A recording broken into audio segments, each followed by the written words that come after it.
Toll turmoil on Florida highways. Lots of drivers, including myself, telling Local 10 News here they've noticed they're paying a lot more on our highways. So we told our own Hatzel Vela to hit the road and find out why more tolls are getting the green light. You've seen them. Flashing lights that take your money, not just on the highway, but now on several on-ramps along the 836. It's bad. It's not good. It's not fair. It's been months since open road tolling went into effect along the busy highway, but the outrage doesn't seem to go away.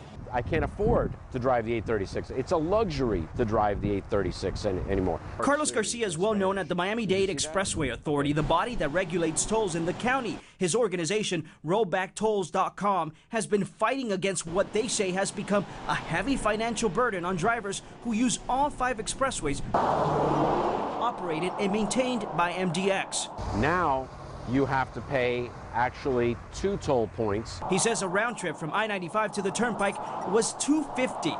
After the increase, it's $420, which is almost twice as much. But MDX says only 8% of commuters take that round trip. What you pay also depends on where you live. Garcia says if you get on the on-ramp here on 87th Avenue, you're likely to pay significantly more. For residents in Fontainebleau or Doral, a round trip from 87th Avenue to downtown used to be $1. With all the new toll points, it's over $3. That's a 300% increase. Why am I paying 300% more for the same exact trip?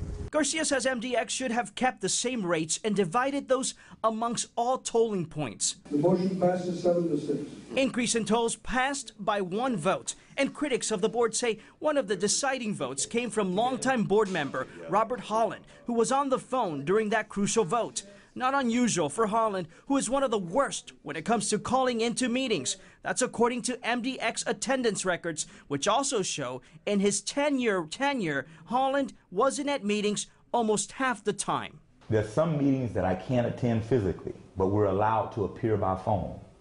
And most of the meetings, if I'm not there physically, I do appear by phone. Turns out the majority of board members with the worst attendance records voted to increase your tolls. It's easy to say, no, I don't want tolls. No, no, no, no. Everybody can say no. I can say no. But how do we solve the problems? Chairwoman Maritza Gutierrez was quick to remind us MDX has not increased tolls in 9 years. The concern is we either do it all now, we construct all now, or we wait and it takes 5 or 10 more years to construct it all.